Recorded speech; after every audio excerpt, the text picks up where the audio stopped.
I never thought an ordinary walk past my daughter-in-law's house would unravel the truth I had been searching for years. But life has a strange way of exposing what's meant to be seen. It happened on a cool October afternoon. I had bought a small stuffed rabbit for my granddaughter, Aria, and wanted to leave it in the mailbox without disturbing anyone. I wasn't expecting to see anything unusual, certainly nothing that would make my heart seize in my chest. But then I saw her. Melissa, my daughter-in-law, stepped out of her garage dragging 2 large black trash bags. She wasn't just tossing them away, she was attacking them, shoving them like they had wronged her. And as one bag slipped from her grip, a flash of soft lavender spilled from the plastic. Aria's baby blanket. The blanket I had crocheted for her when she was still growing inside Melissa's belly. The blanket my son, Daniel, used to wrap around his little girl as if she were the most delicate treasure in the world. Melissa didn't even glance at it. She stuffed the blanket back into the bag and slammed the dumpster lid shut as if she wanted to bury the memory itself. I froze behind the wheel of my car. Why would she throw that away? Daniel cherished that blanket. It was one of the last things he touched before he died 3 years ago. To me, it was practically sacred. Melissa hurried back inside. When I was certain she wasn't returning, I crossed the street, lifted the dumpster lid, and dug through the bags until my fingers brushed the familiar yarn. The blanket was filthy, crumpled, and smelled faintly of Melissa's expensive perfume. My throat tightened as I pressed it to my chest. When I got home, I spread the blanket across my bed. Even after all these years, I remembered every stitch, the time and love I had poured into it. But something was off. Something stiff was buried inside the fabric. At first, I thought it was hardened laundry detergent, or maybe a forgotten toy. But when I pressed on it, the shape was too sharp, too deliberate. I turned the blanket over, and near the bottom edge, my eyes caught an unusually tight line of stitching. Perfectly blended thread, almost invisible unless you knew where to search. Someone had opened this blanket. Someone had put something inside. And someone had sewn it back up with surgical precision. My hands trembled as I fetched a pair of sewing scissors. Snipping each thread felt like peeling back a secret sealed years ago. When the final stitch loosened, I slid my fingers between the layers. Cold metal met my touch. A small, black device emerged from the cotton folds. A phone. An old one. The kind people stopped using years ago. My breath caught. Why was it hidden? Why inside Aria's blanket? Why had Melissa tried to throw it away now? I didn't know it then, but that blanket wasn't just holding a forgotten object. It was holding the first clue to the real story of my son's death. But the moment I turned that phone on, I realized Melissa hadn't just discarded a blanket. She had accidentally thrown away her biggest secret. The phone felt heavier than it should have, as if the weight of the truth it carried pressed straight into my palms. I sat on the edge of my bed, staring at it, wondering how many years it had spent hidden inside Aria's blanket, and why Melissa would go through such trouble to bury it. There was no charger with it, of course, but I'm a woman who doesn't throw away cables just in case. I still had a drawer full of old chargers that once belonged to my late husband and my son. After a few minutes of rummaging, I found one that fit. The moment the battery icon flickered onto the screen, my breath hitched. What secrets could be inside something Melissa hid so meticulously? 5 minutes passed, then 10. I hovered over it like a hawk, afraid it would turn off again before I could see anything. When it finally powered on completely, I braced myself. No passcode. The home screen opened immediately. That alone was strange. Melissa locked everything, her phone, her tablet, even her Wi-Fi. But this device was left wide open, as if whoever used it never expected it to be found. Or perhaps they'd planned to destroy it before they could. The phone was old, maybe 4 or 5 years outdated, and its storage was nearly full. My thumb hovered uncertainly before I tapped the gallery. The first photo made my stomach drop. Melissa, in a dimly lit restaurant, laughing, leaning against a man I had never seen before. His arm was wrapped around her waist, his lips pressed to her cheek. They looked far too comfortable, too familiar. The timestamp on the photo read, 1 year before Daniel's death. My pulse quickened. Photo after photo showed the same man and Melissa at hotels, on beaches, inside cars, kissing, embracing, all while my son believed she was faithfully building a family with him. I pressed a hand to my mouth to smother a gasp. Daniel had adored her. He thought he had married a gentle, dedicated nurse. He never once suspected betrayal. I kept flipping. The deeper I went, the worse it got. Then I found the videos. My finger trembled as I opened the first one. A living room appeared on screen. Melissa and Daniel's old living room. I recognized the gray sofa I had helped them pick out. Melissa entered the room, but not alone. The same man. They collapsed on the sofa, laughing, kissing, touching. My vision blurred with tears and fury. This wasn't just an affair. This was an entire second life hidden behind my son's back. I forced myself to exit the videos. I needed answers, not heartbreak. There was a messaging app on the home screen, one I didn't recognize. I opened it. There were long threads of conversations between Melissa and a contact labeled only as R. The first messages were romantic, but as I scrolled upward, the tone changed. It darkened. "I can't keep living like this," Melissa wrote. "Daniel would never agree to divorce. He's too stubborn, too moral." Then another message, one that made my blood run cold. "There has to be another way. I need him gone." My hand shook so violently I nearly dropped the phone.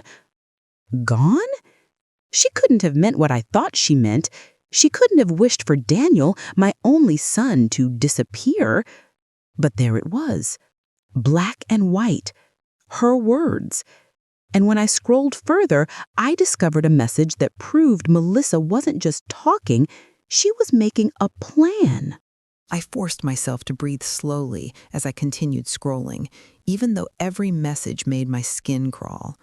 These weren't the frantic thoughts of a heartbroken woman. These words were calculated, deliberate, like someone mapping out a destination. The next cluster of messages between Melissa and R made my throat tighten. Melissa, "I'm tired of pretending. I want a life with you, a real life, one where we don't have to hide." R, "You know I want that too. But talking about Daniel like that, it's dangerous." Melissa, "Dangerous? You think staying trapped in this marriage isn't dangerous? He'll never let me go." Never let her go? My son was gentle to a fault.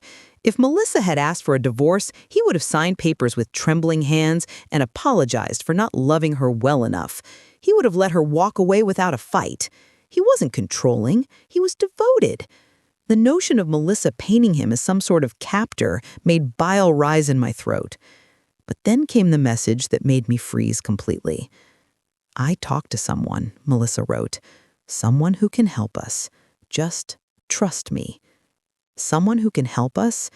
Help them do what? The responses stopped abruptly a week before Daniel's death.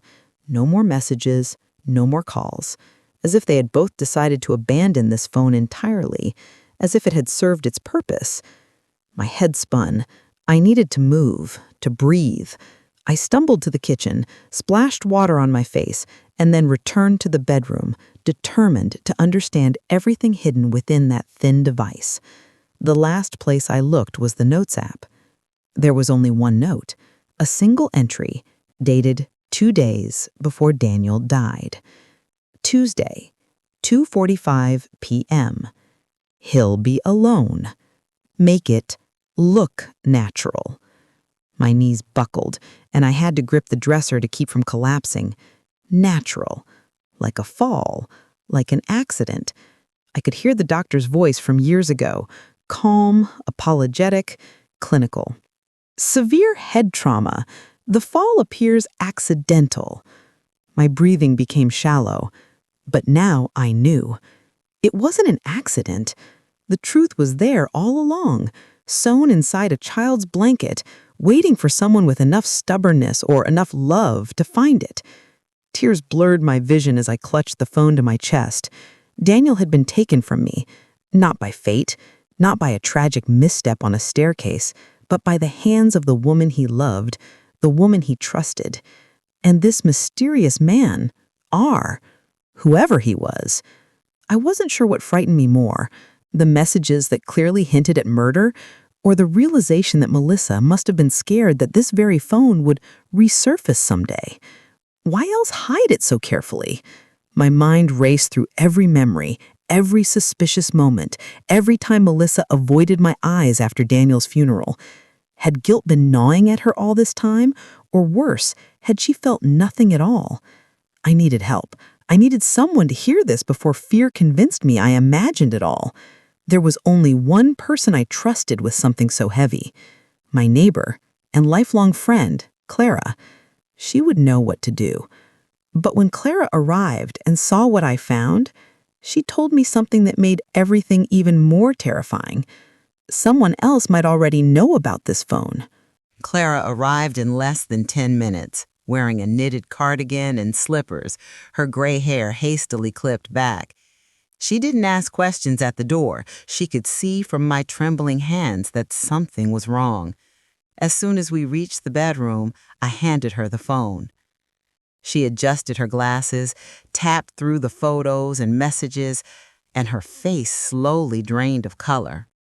When she finally lifted her eyes, she whispered, Where did you say you found this, Margaret?" "In Aria's blanket," I said, my voice cracking. "Melissa threw it in the trash." Clara's hand flew to her mouth. "Thrown it away? Why now?" "That's what I've been asking myself," I murmured, pacing. "She kept it hidden for years.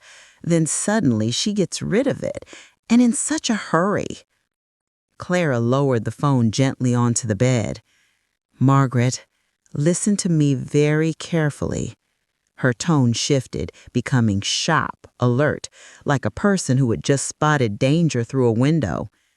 "If Melissa hid this phone and then rushed to throw it out, it means she thinks someone might go looking for it."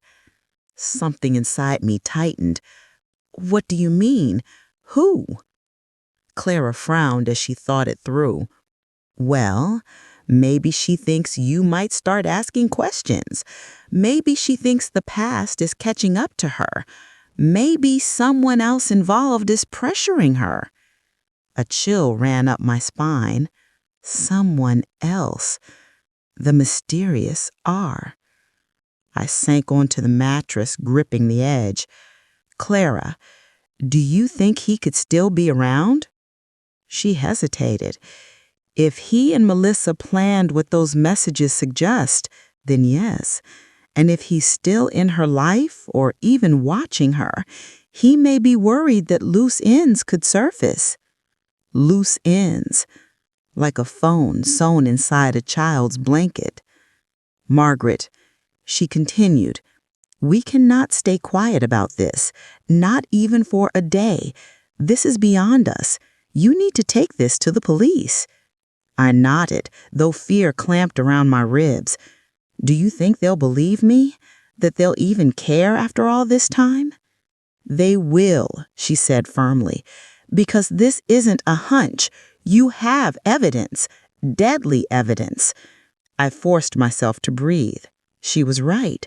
For Daniel, for Aria, for Lydia, whoever Lydia was in this twisted story, I had to tell someone. Should we go now, Clara?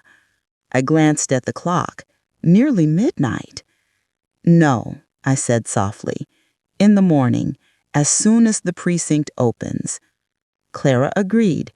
She stayed with me until I felt steady enough to sleep. But as soon as she left, I locked every door, every window, and placed the phone beneath my pillow. Not because I feared Melissa, but because Clara's words echoed relentlessly. Someone else might already know. And the next morning, before I even reached the police station, I learned that Melissa's behavior in recent leaks had been far stranger than I ever realized. The next morning, I barely touched my coffee. My nerves danced between fear and determination. I just wanted to get to the police station and hand over the phone before anything else could go wrong. But before leaving, I needed to stop at Clara's house. She insisted on coming with me for support. As I walked up her driveway, her door swung open before I even knocked. Clara stood there with her handbag already over her shoulder and a look that told me she hadn't slept either. "I have to tell you something before we leave," she said, stepping aside to let me in. My stomach tightened. "What is it?" Clara motioned me to sit. "Margaret, I didn't want to worry you last night, but after I left your house, something happened." I leaned forward. "What happened?" "Melissa called me." My heart nearly stopped. "She what?" Clara nodded gravely. "She called around midnight." I stared at her. Midnight. That was hours after I found the phone. Hours after she threw the blanket away. "What did she want?" I whispered. Clara clasped her hands tightly. "She wanted to know if you had been acting strange lately." A cold shock washed over me. "What? Why would she ask you that?" "Because she told me she saw your car on the street yesterday. She noticed you stopped near her house and stayed parked for a while." Clara swallowed. "She asked if you had said anything to me, if you seemed suspicious." My pulse quickened. "Suspicious about what? Why would she worry that I was suspicious?" Clara shook her head. "She wouldn't give details. She just kept repeating that if you came to me with wild ideas, I shouldn't entertain them." She sounded nervous, Margaret. Very nervous. I felt the room tilt for a moment. Melissa knew I had been near her house. She saw my car. She was worried enough to call Clara at midnight of all times, just to gauge whether I had found something or suspected her. This confirmed what Clara had suggested the night before. Melissa didn't throw the blanket away casually. She threw it away because she was scared. And she was scared because she thought I was getting close to something she'd been hiding. Clara reached over and squeezed my knee. I didn't tell her anything, of course. I just played dumb. "But Margaret, she's watching you. She's paying attention." A shiver ran down my spine. "What do you think she'll do if she realizes the phone is missing?" I asked. Clara hesitated. "I don't know, but we cannot delay. Whatever she's afraid of, she might try to cover her tracks. Or worse, stop anyone who threatens her secrets." The gravity of her words settled over me. If Melissa was tracking my behavior, watching my car, questioning neighbors, then she wasn't just scared. She was anticipating something. And dangerous people who are desperate often make reckless decisions. I stood abruptly. "We're going now," before she has the chance to do anything. Clara nodded. We grabbed our coats and headed to the car. My hands trembled on the steering wheel as I started the engine. But we hadn't even driven 2 blocks before I realized we weren't alone. A dark sedan was trailing behind us. Same distance, same speed, every turn. Clara noticed it too. "Margaret, do you think that's—" "I don't know," I whispered, my voice barely audible. "But whoever it is, They don't want us reaching the police. And then the sedan suddenly sped up, closing the distance between us in a way that made my blood run cold. My fingers tightened around the steering wheel until my knuckles went white. The dark sedan behind us crept closer, closing in with the slow, deliberate precision that made every hair on the back of my neck rise. Clara turned to glance through the rear window. "He's too close. That's not normal traffic." "I know," I murmured, trying to keep my voice steady. My heart thudded painfully in my chest. We stay calm, we keep driving. We approached an intersection. I flicked on my left blinker, pretending to make a turn. The sedan turned left too. My pulse stumbled. Clara's voice cracked. "Margaret, whoever that is, they're following us." I swallowed hard. We're not going home. We're not going to the station, not yet. We need to lose him first. I pressed lightly on the accelerator, picking up speed as we entered a busier part of town. I hoped traffic would give me cover, but every time I changed lanes, the sedan changed lanes. Whenever I slowed, it slowed. Clara clutched her seatbelt, trembling. "Do you think it's Melissa?" "No," I whispered. "Melissa wouldn't tail us herself, but someone who's afraid of the phone being found, someone who helped her, someone who doesn't want us talking to police." The possibility hung in the air like a storm cloud. The mysterious R. My foot pressed harder on the pedal. I turned down a side street, then another, weaving through residential blocks I knew well. I wasn't trying to outrun the sedan, I was trying to confuse it, to make it clear that I knew exactly what was happening. But the car stayed with us, relentless. "I'm calling the police," Clara said, fumbling for her phone. "No," I snapped, grabbing her wrist. "If he sees us call, who knows what he'll do?" She froze, frightened. "Then what are we doing?" I exhaled shakily as I spotted something up ahead. An old church, its parking lot bustling with volunteers unloading supplies for a food drive, dozens of people, safety in numbers. "We're going there," I said. I turned sharply into the lot. The volunteers looked up as my tires crunched over gravel. I parked hastily between two large vans. Clara waited only a heartbeat before whispering, "Where is he?" I didn't dare move. I watched the entrance of the lot through the rearview mirror. The sedan slowed as it passed the church. It didn't turn in, it didn't stop. It drifted past, still slow, still deliberate, and then disappeared around the corner. We sat in stunned silence. For a moment, all I could hear was my own heartbeat thundering in my ears. Clara finally exhaled. "Do you think he gave up?" "No," I said quietly. "He just didn't want witnesses." Fear bloomed in Clara's eyes. "Margaret, this is bigger than we realized." I nodded. "And more dangerous." We stayed parked for several minutes. Only when my hand stopped trembling did I restart the engine and pull back onto the road. This time, I drove straight to the police station. No turns, no pauses. When we finally reached the precinct's parking lot, I expected to feel relief. But as soon as we stepped out of the car, a horrible realization hit. If someone had been following us, they might have followed us here. And inside the precinct, before I even spoke to a detective, a familiar voice called my name, a voice I did not expect to hear there.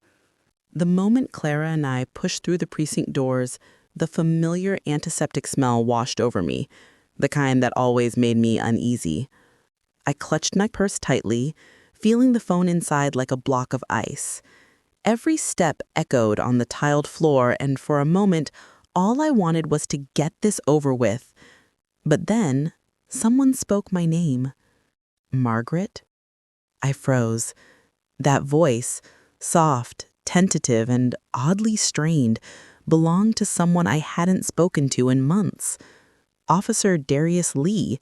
He wasn't a detective, but he was the patrol officer who first responded to Daniel's so-called accident years ago. He'd come to the house that horrible day, standing awkwardly in my living room as Melissa wept crocodile tears on the couch. He was young then, barely out of academy training, but kind, gentle. He approached slowly now, confusion crossing his face. "Didn't expect to see you here. Is everything okay?" Clara stiffened beside me, sensing my sudden hesitation. I opened my mouth, then closed it again. Every instinct told me to be careful. Melissa had eyes everywhere, and we didn't know who she had manipulated. But Officer Lee, was he one of her puppets, or just an innocent bystander? "Darius," I whispered, "I need to speak with the detective. It's urgent." He nodded immediately, too quickly. "Of course. Do you want me to bring Detective Harris, or—" "No," I interrupted sharply, "not Harris." Detective Harris had been the lead investigator on Daniel's case. He'd declared the incident an accident before even reviewing the autopsy thoroughly. Melissa had cried on his shoulder. He had comforted her. Something about the two of them always felt off, though I didn't have proof. Officer Lee blinked, taken aback. "Okay, then I'll get someone else. A moment." He turned to leave, but then hesitated and came back, lowering his voice. "Margaret, I probably shouldn't say this, but Melissa came here a week ago." My breath caught. "She did? Why?" He glanced around the lobby before whispering. "She said she was worried about you, that you'd been acting delusional, that you were having trouble coping with Daniel's passing. She told us we might need to check on you." Clara gasped softly beside me.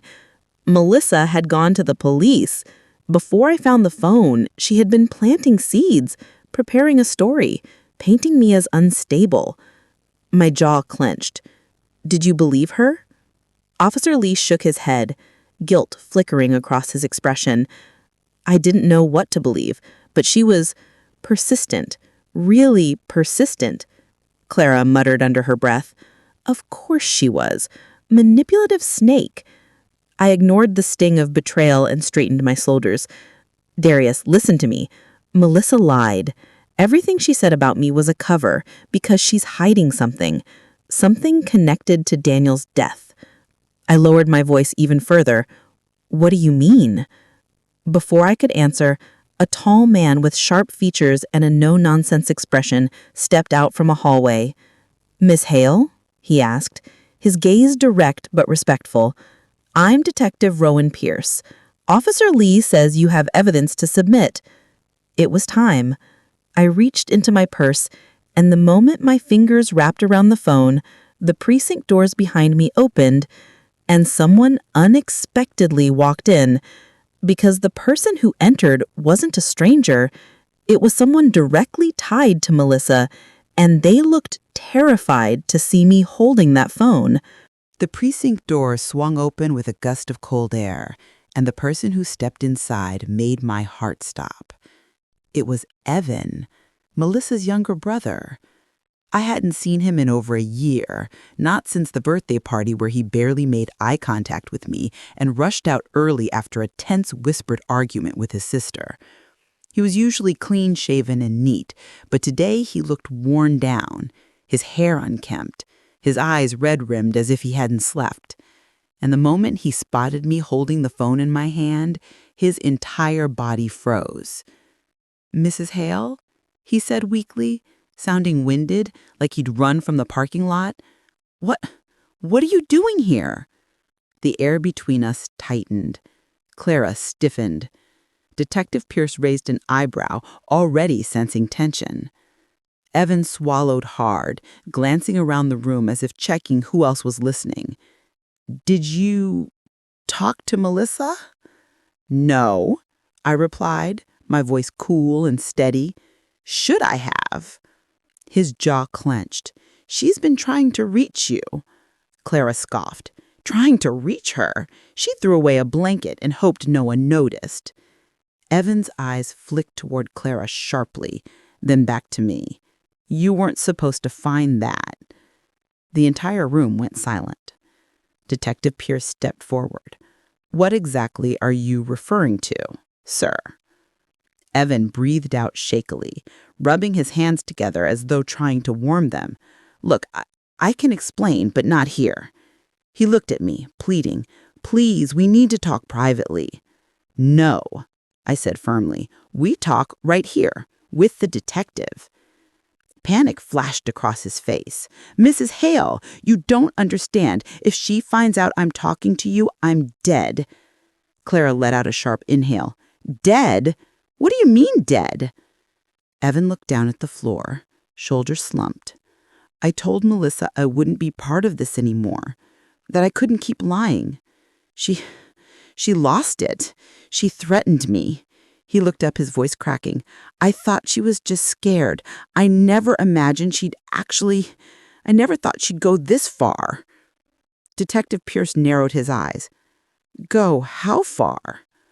Evan looked at the phone in my hand with a mixture of guilt and dread. Is that the one? The phone? I didn't answer. I didn't have to. His face crumpled. Oh, God, she tried to get rid of it. It hit me then. Evan knew exactly what was on the device. Detective Pierce folded his arms. Mr. Rowe, I'm going to ask you to sit down right now. But Evan took a step back instead, shaking his head. I shouldn't be here. He'll think I'm betraying them. He, I echoed sharply.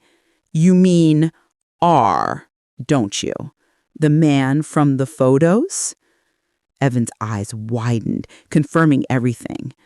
The detective stepped toward him, but Evan lifted his hands defensively. Listen, I'll talk. I will. But you have to help me. They're watching me. They're watching all of us. I felt a chill crawl up my spine. All of us? Detective Pierce's voice dropped. Who's watching you, Evan? But Evan wasn't listening anymore. His gaze shot toward the window behind us, fear flashing in his eyes. And then he whispered, something that drained the blood from my face.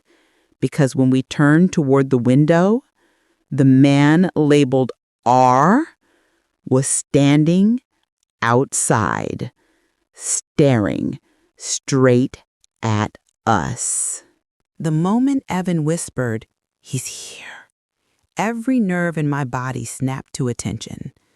Clara clutched my arm, her fingers digging into my sleeve. Detective Pierce turned sharply toward the window near the entrance, hand drifting instinctively toward the radio clipped at his belt. And there he was, a man standing just outside the glass doors, partly obscured by the glare of daylight. His posture was rigid, his expression shadowed, but unmistakably intense. Even through the tint of the glass, I could feel the pressure of his stare, cold, deliberate, assessing. He wasn't tall or bulky. In fact, his build was average.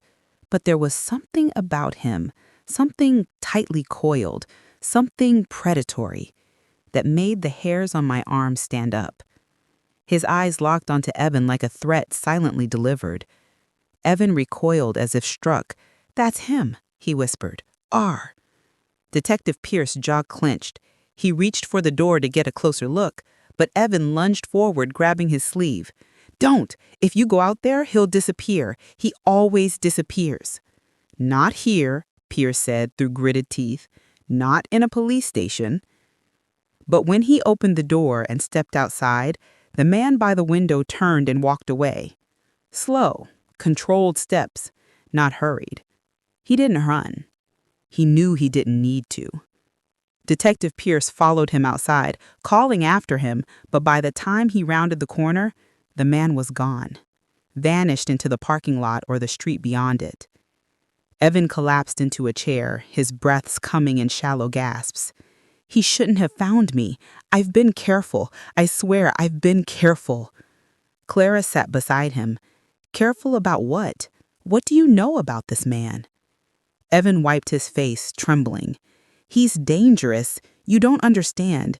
Melissa didn't meet him by accident. He wasn't just some fling. He has connections." "Criminal connections?" Detective Pierce asked as he re-entered the precinct. Evan nodded, slow, defeated. Melissa told me once that he handled problems. At first, I thought she was exaggerating. Then Daniel died. His voice broke. And she wasn't grieving. She was relieved. A cold wave washed over me. Evan looked up at me, guilt twisting his features. Mrs. Hale, I begged her to leave him. I begged her to confess. She wouldn't. She said if she ever betrayed him, he'd come for her first, and then anyone who helped her. Clara inhaled sharply. So she was scared of him too? Terrified, Evan whispered. But she chose him anyway. Chose him over your son. The room grew unbearably quiet. Detective Pierce motioned me to follow him into a private interview room. Clara squeezed my shoulder before I stepped away, her eyes full of worry. Evan stayed behind with another officer, still shaking. Inside the small room, the detective shut the door and spoke softly but firmly. Mrs. Hale, I need you to hand me the phone now. I reached into my purse, fingers brushing the fabric, and pulled it out. He took it with gloved hands and set it carefully on the table. This, he said, changes everything. Before I could respond, another officer knocked on the door, cracking it open with a grim expression. Detective, he said, we have a problem. Pierce frowned. What kind of problem? The officer swallowed. There's been a break-in reported at Mrs. Hale's residence. Forced entry. The door's wide open. My blood turned to ice. Because whoever broke into my home wasn't looking for valuables. They were looking for the phone I had already given to the police. For a moment, I couldn't speak. The officer's words hung in the air like a fog bank ready to suffocate me. My house, my quiet, modest sanctuary, violated. Not by accident, not by some petty thief. Someone had gone there with purpose. Detective Pierce stood abruptly, his chair scraping against the floor. When was this reported? 10 minutes ago, the officer replied. A neighbor saw the front door open and called it in. Units are already there securing the scene. My knees wobbled. Clara stepped forward instinctively to brace me, but I lifted a hand, trying to gather myself. My home. It was fine when I left. Pierce's expression hardened. Whoever followed you earlier likely went straight there after losing you. I pressed a hand to my chest as dread spread through me. Looking for the phone. Pierce nodded once, and this confirmed something important. They think the phone is still in your possession. The thought slammed into me. If I hadn't left when I did, I might have walked in on them. Or they might have been waiting. Clara squeezed my arm. Thank God you weren't there, Margaret. Detective Pierce motioned to another officer. Drive Mrs. Hale and Miss Turner to the station's conference room. I'll be there shortly. But I snapped out of my haze. I want to go to my house. Pierce shook his head. Absolutely not. It's an active crime scene, and it's dangerous. I want to see the damage. I want to know what they were looking for. He hesitated. Mrs. Hale. I lifted my chin. Detective, someone turned my home upside down because of something connected to my son's death. I am not a bystander in this. Let me come. He studied me for a long, evaluating moment. Then he sighed. Fine, but you stay with an officer at all times, and you don't go inside until I clear it. Clara grabbed her coat. I'm going with you. Minutes later, we were back in a patrol car. The ride to my house felt endless. My stomach twisted with every passing block. As we turned into my street, I saw the flashing blue and red lights reflecting off the houses. And then my heart dropped. My front door splintered. The lock destroyed. The frame cracked as if someone had rammed it with force. Officers were moving in and out, photographing, dusting for prints. A young officer led us to the sidewalk but held out his hand when I tried to step closer. "Ma'am, please wait." I craned my neck to see past him. My living room, normally neat and warm, was a disaster zone. Cushions sliced open, drawers dumped, picture frames broken, even my late husband's recliner overturned. "They were desperate," Clara whispered. "They thought the phone was still here," I murmured numbly. Detective Pierce stepped out of the doorway to meet us. "Mrs. Hale, whoever did this wasn't subtle. They were aggressive and thorough. This wasn't a random break-in. This was a search. A search for the thing that could destroy them." I swallowed the bitter taste rising in my throat. "Did they take anything?" He hesitated. Just enough time for dread to coil in my stomach. "We're still cataloging, but it looks like they found something else." My breath hitched. "What do you mean, something else?" He motioned for us to follow him toward the porch. While searching, they left behind an item you need to see. I looked at Clara. Her face mirrored my fear. We stepped inside the wreckage of my home. Pierce led us to the center of the living room and pointed to a single object sitting neatly atop my coffee table. An object untouched, intentionally placed. A single, fresh white envelope, and my name handwritten on the front. Because inside that envelope was a message that proved the people responsible for Daniel's death were no longer just hiding. They were coming for me next. My name stared back at me from the envelope in neat, almost elegant handwriting. Nothing rushed, nothing sloppy. Whoever left it behind wanted me to see it. That alone made goosebumps ripple down my arms. Detective Pierce slipped on gloves before picking it up. "Mrs. Hale, I need to open this carefully. It could be a threat or a warning."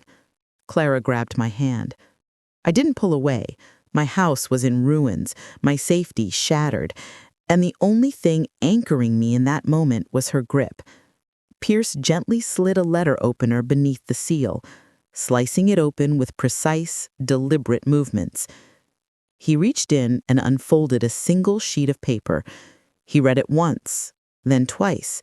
His expression darkened. "What does it say?" I whispered, unable to stand the silence much longer. Pierce looked up at me, jaw tight.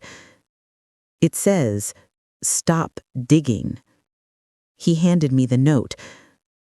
The paper trembled between my fingers as I read the message for myself. "Margaret, let it go. There are things you were never meant to know. For your sake and for hers, walk away. Last warning. R." "For her sake?" Clara whispered. "Who is her? Melissa? Your granddaughter? Someone else?" The words echoed in my head. For her sake. The message wasn't just threatening me, it was hinting at another target. "My granddaughter," I murmured, a sick realization spreading through me. Clara gasped softly. "Oh, God." Detective Pierce stepped closer, lowering his voice. "Mrs. Hale, this is no longer just about uncovering the truth. This is active intimidation, possibly from someone capable of violence." I stared at the overturned furniture and broken glass scattered across the floor. It felt surreal, almost like a nightmare I hadn't quite woken from. "They were here," I whispered, "in my home, standing in this room, looking for the phone. And when they didn't find it, they left you that message." He exhaled slowly, tension radiating from him. "You're not safe here. We need to get you somewhere protected." "I'm not leaving my home." The words came out before I could stop them. "This is my life, my memories. Your memories won't matter if something happens to you." He countered gently. Clara put a hand on my shoulder. "Margaret, listen to him, please." My strength drained. What am I supposed to do? Where would I even go? He thought for a moment. We can place you under temporary protective custody, a secure location, until we determine whether these threats are credible. They broke my door down. I snapped. How much more credible does it need to be? He didn't argue. As the officers continued photographing the damage, I sat on the edge of my overturned sofa, the warning letter clutched in my hand. Every line of it slithered into my chest, coiling like a tightening rope. Someone out there wanted to silence me. And they were done pretending. Clara knelt beside me.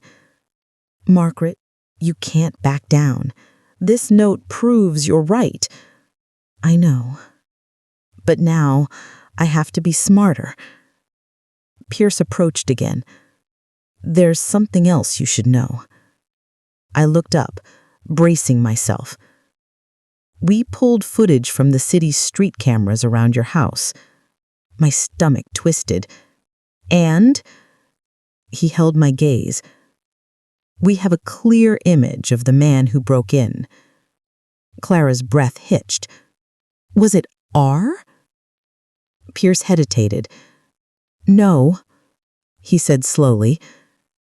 "It wasn't R. It was someone we didn't expect at all. Because the intruder caught on camera was someone who should have been on our side all along." My heart lurched into my throat. Detective Pierce's hesitation wasn't casual. It was the kind that came before a blow. Clara leaned forward, gripping my arm. "Who was it?" I whispered. Pierce exhaled through his nose. "Come with me. I want you to see it yourself." He led us outside to one of the patrol cars, where another officer was reviewing the footage on a laptop. The screen was angled toward the front seat, and when Pierce gestured for me to look, I leaned in, bracing myself. The footage was grainy, but clear enough. A man approached my house in the early morning light, hood up, gloves on. He checked the street, then moved directly to my door, forcing it with swift, practiced movements. He disappeared inside. Seconds later, he reemerged, pacing, anxious, scanning the yard, then went back inside to continue searching. My stomach twisted. The figure finally stepped into the sunlight, glancing toward the street, and that's when the camera caught his face. I gasped. Clara covered her mouth with both hands. No, that can't be right." But it was. Plain as day. Detective Harris, the lead investigator from Daniel's case, the man who dismissed every concern I had after my son died, the same man who comforted Melissa like she was the only one who had suffered a loss. My knees nearly gave out. This must be a mistake." Pierce shook his head grimly. "It's not. The timestamp matches the moment your neighbor reported the break-in, and the angle gives us a clear enough view to confirm identity." I stared at the screen, struggling to breathe. He was involved. He had to be. He's been covering for her since the beginning. Clara whispered, "Oh, Margaret." He wasn't incompetent. He was helping them. Detective Pierce straightened, his jaw tight. "Harris has been with this department for almost 20 years, but recently there have been complaints, rumors of him cooperating with people he shouldn't, taking cash for favors, ignoring evidence. An icy chill seeped through my bones. So he helped Melissa and R. Pierce nodded. "Most likely. A cop on the inside to make a murder look like an accident? That's exactly the kind of thing criminals pay for." My hand shook violently. I didn't know whether it was fear or rage. Maybe both. "But why come to my house?" I whispered. Pierce answered without hesitation. "Because Melissa told you you were starting to ask questions. Because she lost track of something she wasn't supposed to lose." He paused, voice lowering. "And because he thought he could get to the phone before you brought it here." Clara muttered, "Thank God you left early this morning." But a horrifying thought struck me. What if he was watching? What if he came back when I wasn't home? Pierce closed the laptop. That's why you're not going back there. You're coming with us now. I swallowed hard. My sanctuary destroyed, my trust in the police shattered, my safety hanging on a thread. Where are you taking me? I asked quietly. Pierce looked straight into my eyes. To a safe house. And until we find Harris, you need to understand something. I held my breath. He's not just protecting Melissa anymore. He's protecting himself. And a dirty cop backed into a corner is one of the most dangerous men alive. And the moment we arrived at the safe house, I realized we weren't the only ones seeking refuge. Someone unexpected was already inside, waiting for us. The drive to the safe house felt longer than it was. My nerves were frayed, stretched thin like old thread ready to snap. Clara sat beside me in the back seat, holding my hand tightly. Detective Pierce drove ahead of our escort vehicle, leading us deeper into the outskirts of town. Quiet, wooded roads where houses stood far apart and shadows looked heavier. The safe house wasn't much to look at. A small, single-story cabin hidden behind tall pine trees. Secluded.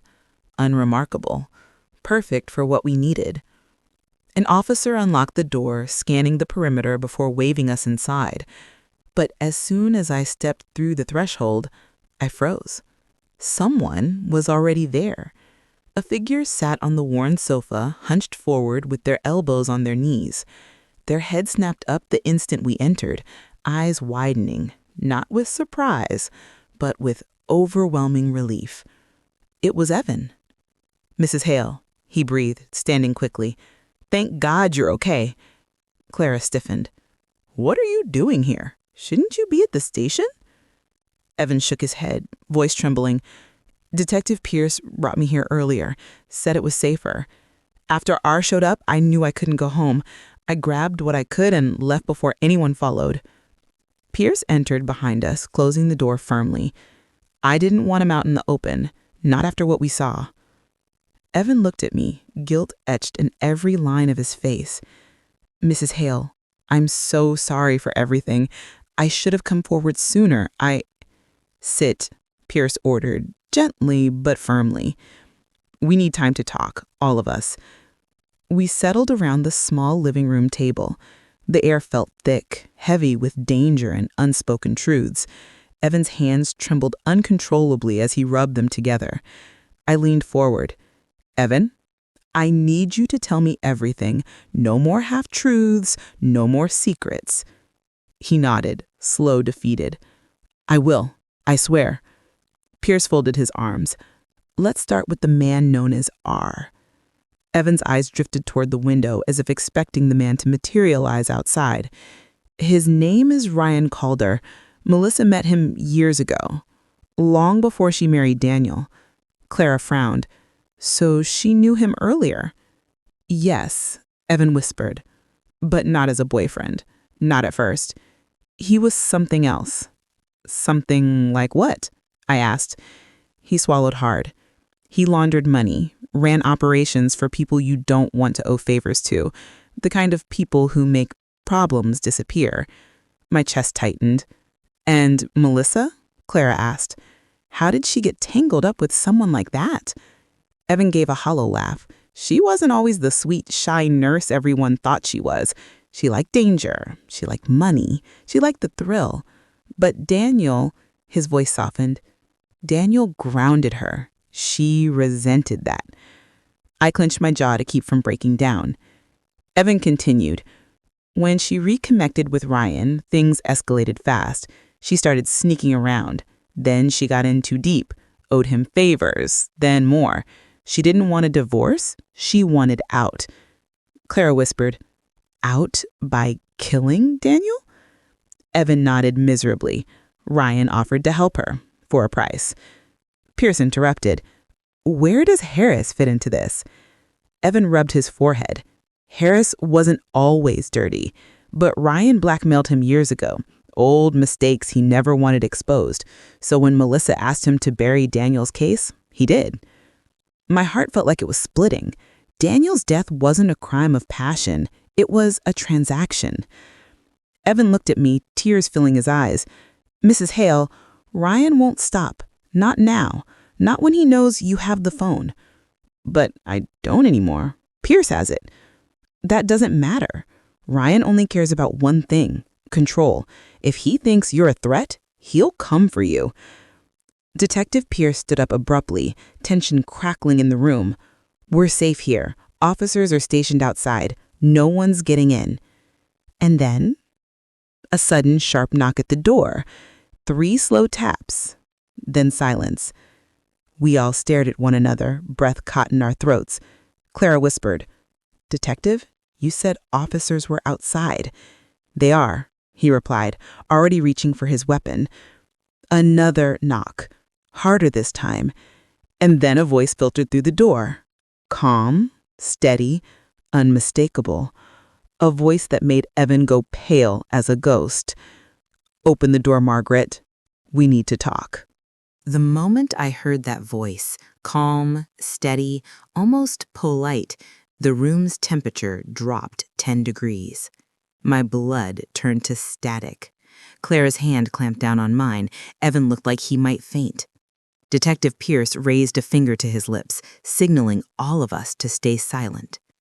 But the voice came again, smoother this time, as if coaxing a frightened animal. Margaret, I know you're in there. We really should talk. My heart hammered against my ribs. I had never heard Ryan Calder speak before, yet somehow I knew deep in my bones that it was him. Pierce moved with rigid, controlled precision, signaling 2 officers near the back hallway to take position. He mouthed, "Stay low," and we all ducked behind a heavy wooden table. Another knock. Slow, measured, almost patient. Detective Pierce, Ryan said, his tone shifting slightly. I know you're in there as well. Good man, always trying to do the right thing. A pause. But this isn't worth dying over. Clara's breath hitched, a quiet, terrified sound. Pierce crouched near the window, just enough to see the porch without exposing himself. I watched the muscles in his jaw tense. I see him, he whispered. He's alone. I don't see Harris. Alone. That didn't comfort me. Ryan Calder didn't need a partner to be deadly. Evan shook violently as he whispered, He shouldn't be here. He shouldn't have found us. Pierce kept his voice low but steady. He followed one of the patrol units. He must have tailed them from the precinct. Ryan knocked again, slightly harder, though his voice remained almost conversational. Margaret, you won't be safe if they take this further. I didn't want you involved. None of this was meant for you. I felt anger pierce straight through my fear. He was talking to me like I was an inconvenience, a loose end, something to tidy up. Pierce motioned to one of the officers. Call it in, now. But before the officer could even pull out his radio, Ryan's tone sharpened through the door. I wouldn't do that if I were you, detective. A chilling silence fell over the room. How did he know? Pierce signaled for the officer to stop moving. Ryan continued, Let's not escalate this. I only need one thing, the phone. His voice dropped into something colder. Hand it over, Margaret, and this ends. No one has to get hurt. I swallowed hard. He thinks I still have it. Evan whispered, If he thinks you don't, he'll come inside to find it. He won't leave empty-handed. The floor creaked outside. Slow steps across the porch. Then a new sound. Metal. A tool scraping against the door lock. Clara's eyes bulged. Oh God, he's trying to break in. Pierce pulled his weapon free. Everyone down, stay behind solid cover. The lock rattled sharply, wood splintered. Margaret, Ryan called softly, almost soothingly, don't make this ugly. Then, bam! The door shook violently. Another hit, harder. He wasn't trying to pick the lock anymore. He was smashing the door down. Pierce shouted, Back up, now! Evan covered his head. Clara clung to my arm, shaking uncontrollably. Ryan's final words seeped through the wood. Quiet, but deadly clear. When this door opens, the truth ends. Choose wisely. And just as the door splintered under one final blow, something happened outside that none of us expected. The final blow landed with a sickening crack. The doorframe split down the middle, and I screamed before I could stop myself. Clara buried her face in my shoulder. Evan curled into himself, whispering prayers through trembling breaths. Detective Pierce crouched behind an overturned chair, weapon aimed at the splintering door. "Stay down," he barked. But before the door could collapse inward, before Ryan could force his way through, before Pierce could fire, a thunderous shout came from outside. "Police! Drop your weapon!" Then chaos exploded.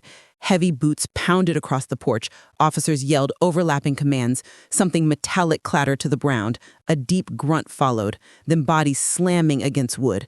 The porch shook under the weight of the struggle. Pierce rose enough to peek through the cracked blinds. "Backup's here!" he shouted. "They got him!" Clara sobbed in relief. Evan covered his mouth, tears streaming down his face. But the shouting outside didn't stop. "Get on the ground! Hands behind your back! Don't move!"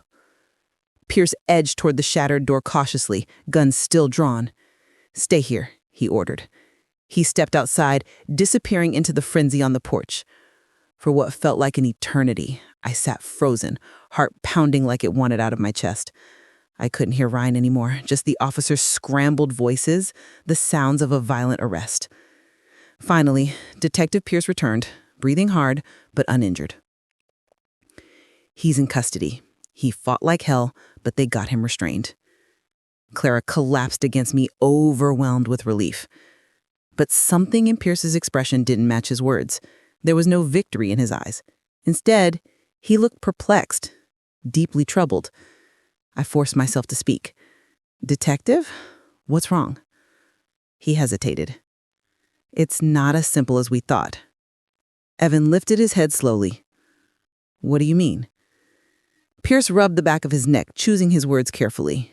"When we tackled him, he wasn't holding a gun. He wasn't holding a crowbar or a bat. He wasn't forcing the door with a weapon." I blinked. "But he was breaking in. We heard it." Pierce nodded. "Yes, but he wasn't trying to hurt you." That made no sense. Then what was he doing?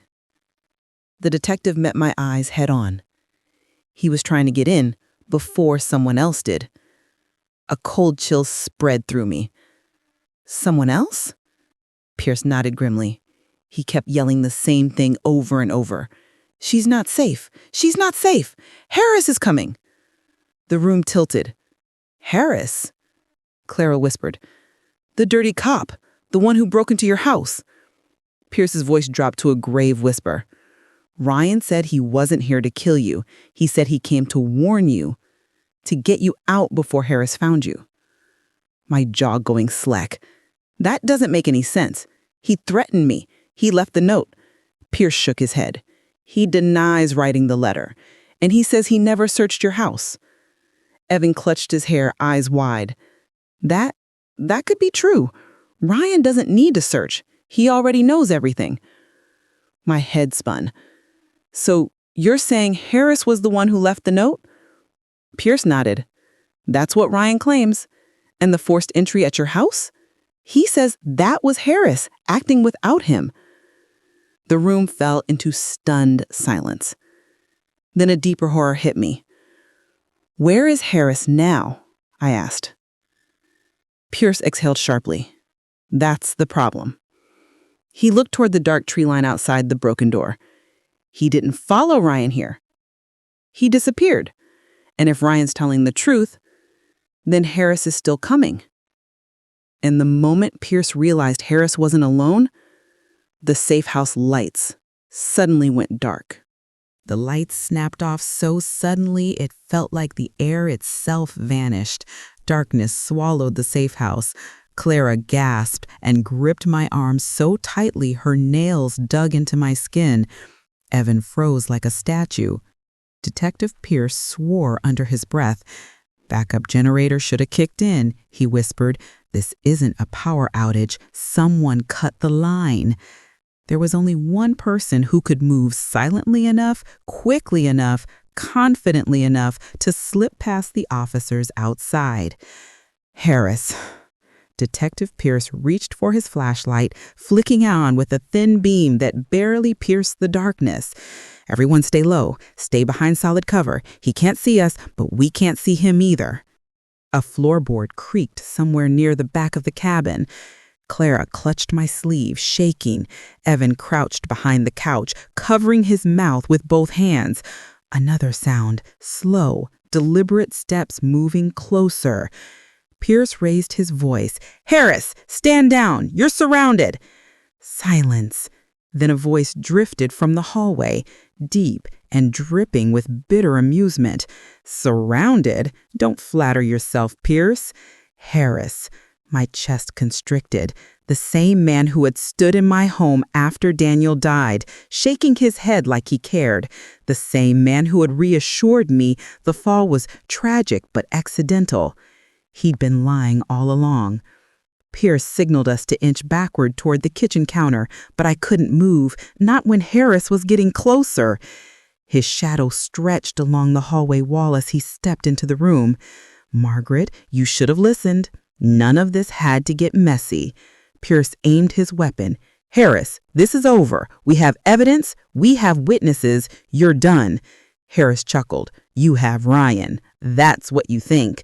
His tone sharpened. "Ryan's small time. I'm the one who made this work for years. I'm the one who kept your department clean on paper." His boot scraped closer. "No loose ends. Not then, not now." I felt my body shake uncontrollably. Clara whispered, "Margaret, don't move!" But I couldn't sit still anymore. Something inside me snapped, a mix of grief, fury, and the unbearable weight of years spent mourning a lie. I stood. Pierce hissed, "Margaret, get down!" But Harris stopped walking the instant he saw me in the flashlight's beam. Even in the dim glow, I saw something in his expression shift. Not compassion, not hesitation, recognition. He knew why I was standing. He knew this confrontation was between us. "You think you're brave, but you're just old and desperate." I lifted my chin. "No, I'm a mother." Pierce moved fast, so fast I barely saw him coming. He lunged in front of me, tackling Harris sideways. Before he could react, the two men crashed into the table with a deafening crack. A struggle broke out, violent, chaotic, vicious. Evan screamed. Clara covered her face. Gunfire exploded, once, twice, then stillness. The flashlight rolled across the floor, illuminating the scene in a sickly arc. Detective Pierce stood, chest heaving, his gun still raised. Harris lay motionless on the floor, hand outstretched toward the weapon he never got to fire. Officers burst in seconds later, shouting commands that faded into muffled echoes as my knees buckled and I sank to the ground. It was over. Finally, over. Hours later, in the safety of the precinct, Detective Pierce handed me the phone, the evidence that broke every lie. "We're opening a full investigation," he said gently. "Ryan will be prosecuted, Melissa too. Justice will be served." Clara hugged me from behind. Evan sat nearby, head in his hands, quietly crying. I looked at the phone one last time. Daniel's truth was hidden in a blanket meant to keep a child warm.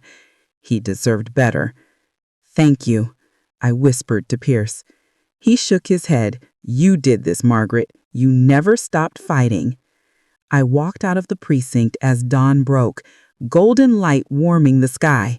For the first time in years, I felt Daniel walking beside me, safe, seen, and finally free.